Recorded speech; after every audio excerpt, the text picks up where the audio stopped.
तो जैसा कि हम लोग ने पिछले वीडियो में जाना था कि बुढ़िया को बहुत घृणा की नज़र से देखा जाता है।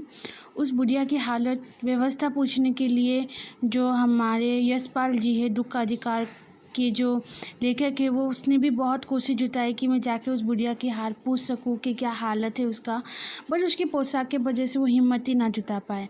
तो आज हम जानेंगे कि श्री का जो बेटा था उसका मौत कैसे हुआ और किस बात को लेकर आसपास के आदमी उस बुढ़िया को घृणा की नज़र से देखते थे। तो बिना टाइम वेस्ट किए चलिए हम स्टार्ट करते हैं।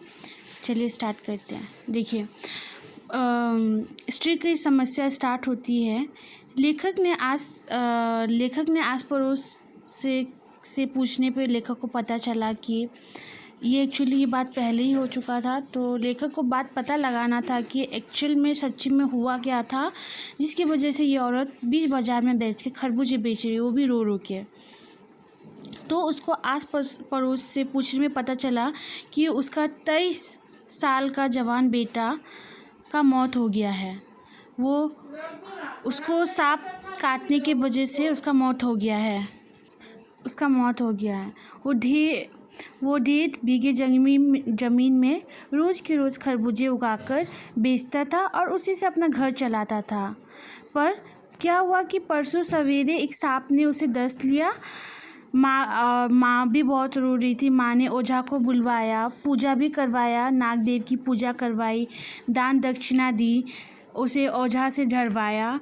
घर में जो अनाज आटा था सब कुछ चला गया, दान दक्षिणा सब कुछ चला गया, पर उसका बेटा जो उसका पुत्र था भगवाना, वो ना उठा। पुत्र के सबके लिए कफन की अवस्था हो गई थी। अंत में जब घर में जो चुनी भूसी जो चीज़ें थी वो भी चली गई थी, वो सब कफन लाने में वेट चढ़ गया था। परंतु सुबह होते ही बच्चे लोग, जो उनके घर में बच्चे थे, भूख से बिलबिलाने लगे, रोने लगे कि खाने दो। तो दादी ने क्या किया, पहले के खरबूजे तो थे, उसने उन बच्चों को दे दिया। परंतु उसकी बहू जो थी बहुत बीमार थी, ठीक है, बहुत बीमार थी, बदन पूरा बुखार से कँप रहा था। उसे कोई तो उधार देने के लिए भी रेडी नहीं था, मतलब उस बुढ़िया को कोई उधार देने के लिए उधार भी नहीं देना चाहता था। ऐसी हालत की वजह से उस बुढ़िया ने क्या किया, रोते रोते कुछ खरबूजे को अपने टोकरी में लेकर बटोर कर बाज़ार में चली गई बेचने के लिए। और सब आदमी को पता था कि ऐसा ऐसा इसके घर में हुआ है, बेटे का ये हुआ है, मौत हुआ है, पर तब भी ये आके बाज़ार में खरबूजे बेच रही है। कोई धर्म नाम का चीज़ नहीं है क्या? एटलीस्ट जो 13 दिन की सुतक होती है वो तो निभाना चाहिए ना। अपना धर्म तो खराब कर ही रही है और दूसरों का धर्म भी खराब कर रही है।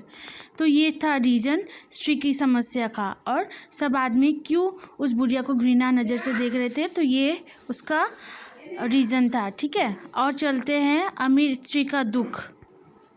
तो नेक्स्ट हम लोग जानते हैं अमीर स्त्री का दुख। लेखक ने जब इस औरत को देखा, गरीब औरत को देखा रोते हुए, उसके बारे में पता लगाया, तो उसको पता चला कि ये औरत वास्तव में ही एक पत्थर का दिल लेकर बाज़ार में बैठी है, या फिर पत्थर का दिल है। उसकी ज़बान बेटे की मोट हो गई है और वो खरबूजे बेच रही है। उसे याद आया, उस लेखक को याद आया कि पिछले साल एक अमीर घर की औरत का बेटा भी मर गया था। तो वो औरत बहुत दुख में 2.5 महीने तक पलंग से उठ ही नहीं पा रही थी, और सिरहाने पे 2-2 आदमी बैठे हुए करते थे, और 15-15 मिनट बाद उसको पुत्र वियोग की मुसीबत आ जाती थी। तो बार बार हमेशा बेटे को याद करती थी और 2.5 महीने तक वो बिस्तर से उठ नहीं सकी थी। तो लेखक ने कंपेयर किया कि ये दुख के लिए, तो शौक मनाने के लिए और दुख को ये करने के लिए मन के विचार को साफ करना होगा। इस दुख को मनाने के लिए, शौक को बनाने के लिए सुविधा और अधिकार दोनों चाहिए।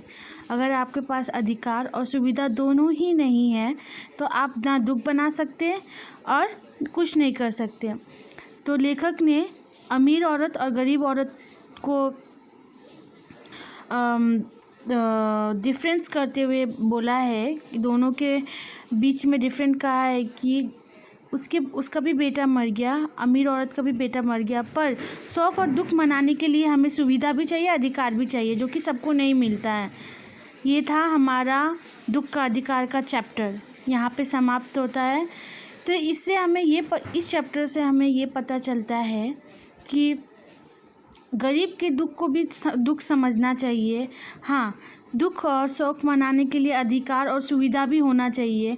अगर ये दोनों नहीं हो तो आदमी अपने हद पे उतर जाते हैं, कुछ भी करते हैं। और धर्म ईमान को लेके चलना चाहिए। इस पाठ में हमने ये जाना। चलिए, आज का जो हमारा पाठ है दुख का अधिकार, यहाँ पे समाप्त होता है, ख़त्म हो गया है। अगर आपको कुछ प्रॉब्लम होती है, कोई भाग आपको समझ नहीं आता है, तो प्लीज़ हमें कमेंट में करके बताइए। एंड अगर आपको कुछ और चैप्टर को समझना है तो प्लीज़ हमें बोलिए, मैं आपको नेक्स्ट वीडियो में समझा दूँगी।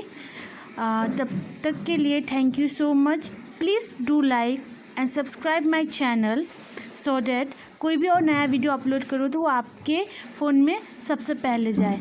Thank you so much.